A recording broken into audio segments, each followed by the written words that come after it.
Imagine that you feed your dog a food and just a few minutes later your dog starts throwing up and is clearly sick and in pain.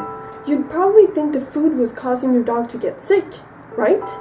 And you'd likely never feed that food to your dog ever again, right? Now imagine that you feed your dog the same food every single day for years and your dog seems to be doing just fine. Maybe that's what you're doing right now? Then one day you find out your dog is sick. Maybe it starts off with some minor health issues at first, maybe some skin issues, allergies, but then it gets worse. Maybe your dog even has cancer. Why, you may ask? Why is my dog sick? Is it just bad luck? It couldn't possibly be the food because my dog was doing fine eating that food for years. Listen, what if you're wrong? What if the food that you're feeding your dog today may cause your dog to get sick down the road and even die years too early? Even if your dog seems to be doing well for now. Are you willing to take that risk? Are you 100% certain that the food you're feeding your dog today is the very best possible food for your dog?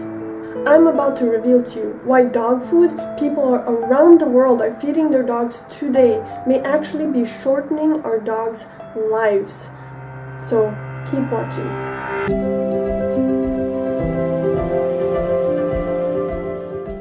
Hi, I'm Ingun, the Viking who digs dogs, here to spread the raw truth about nutrition, weight loss, and longevity for dogs. There are lots of dog food options on the market today, and of course, some are better than others. However, even if you're feeding a premium, holistic, gourmet, complete and balanced, or even a veterinary or prescription diet to your dog, the food that you're feeding may actually be causing more harm than good.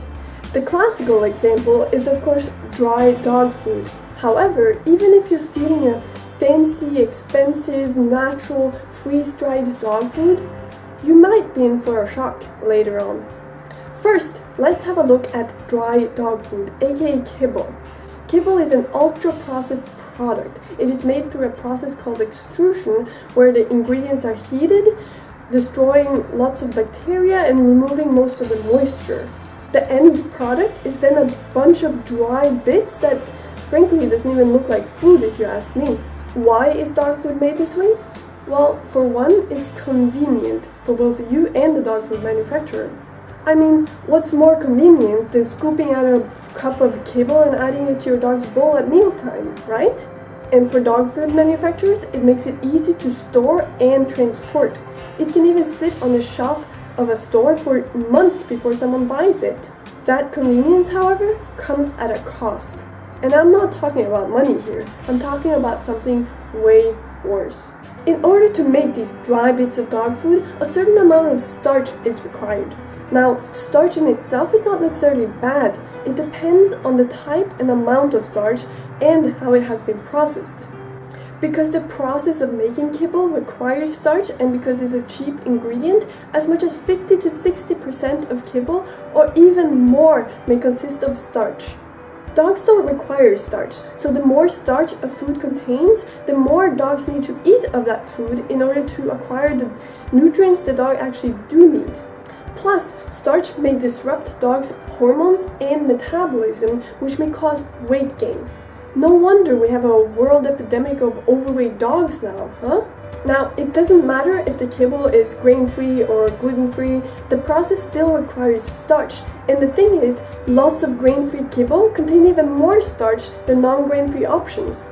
In fact, the FDA is currently investigating foods that have peas, lentils, other legumes, or potatoes as main ingredients, which is often the case in grain-free dog food.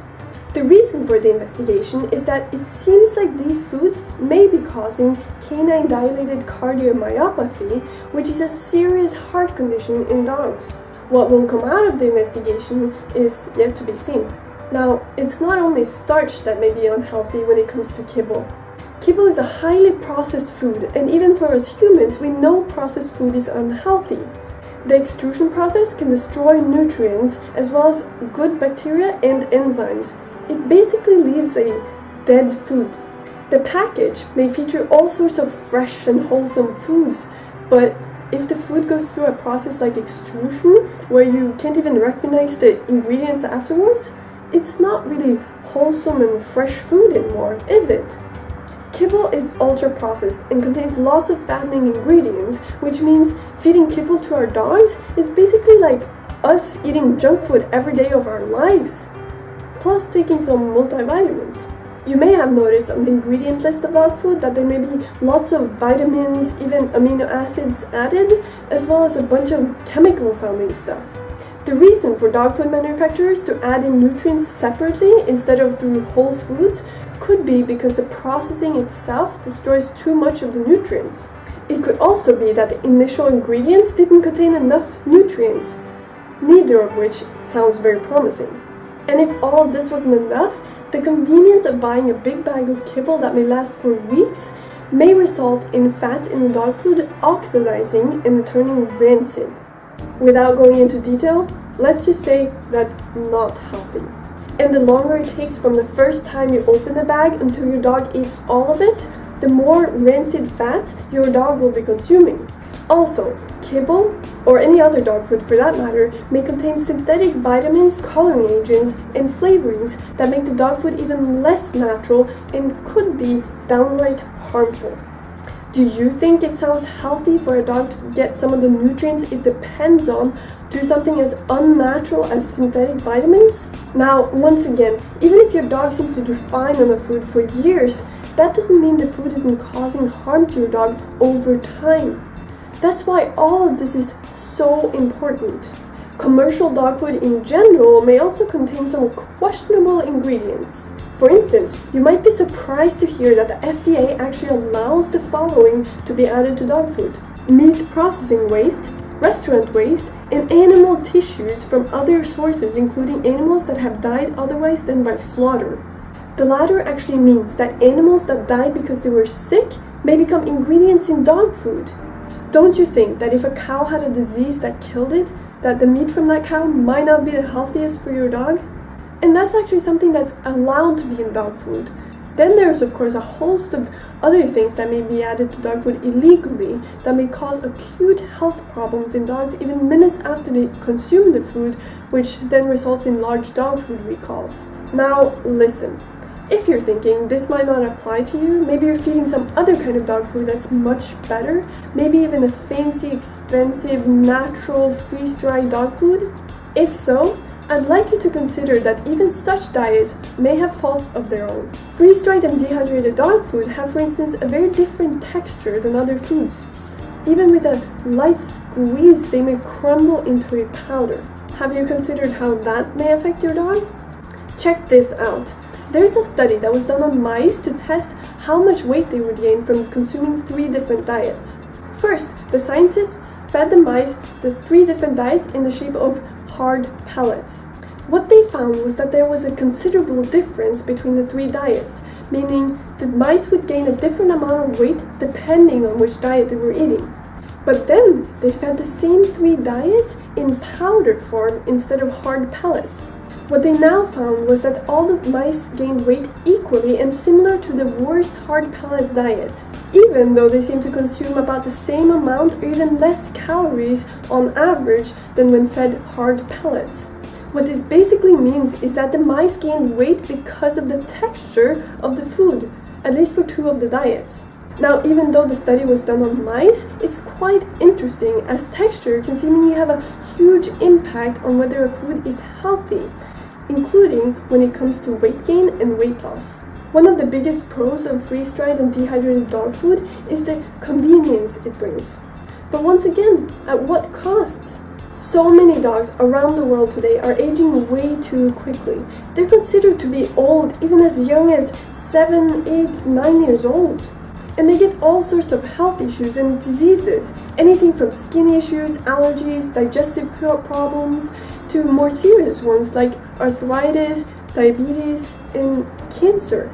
And so many dogs around the world have been eating ultra-processed kibble and other questionable dog foods every single day of their life. Is this really all a coincidence?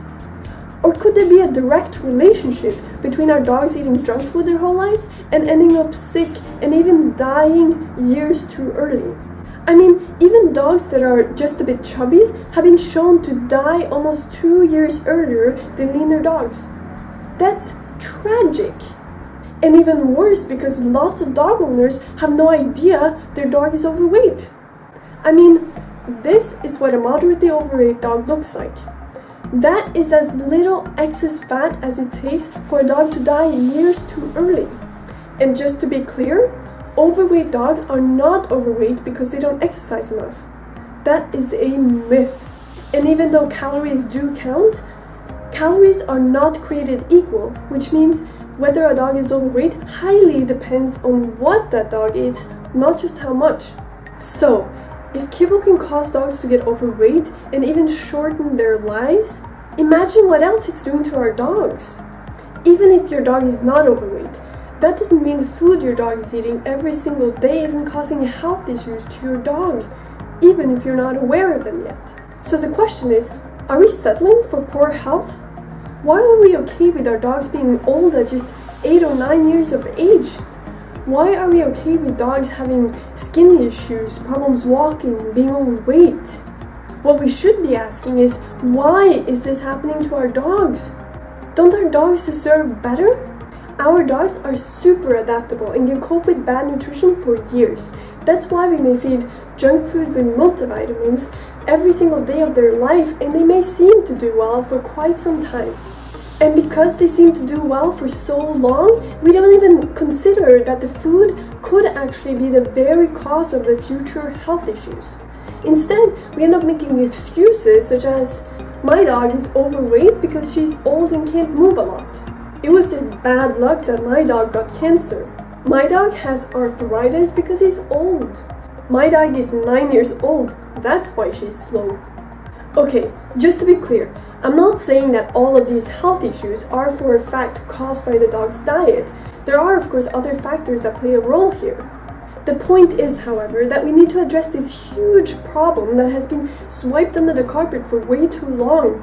Could our dog's diet be causing health issues and even shortening our dog's lives? Is dog food really worth the convenience? Nothing about having a sick dog sounds convenient to me, at least. So, if a bad diet can do so much harm to our dogs, imagine what would happen if you remove that food from your dog's diet.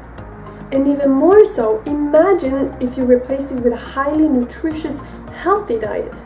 Could our dogs finally get free from all those annoying health problems? Maybe even live 2 years longer? Or 3 years? 5 years?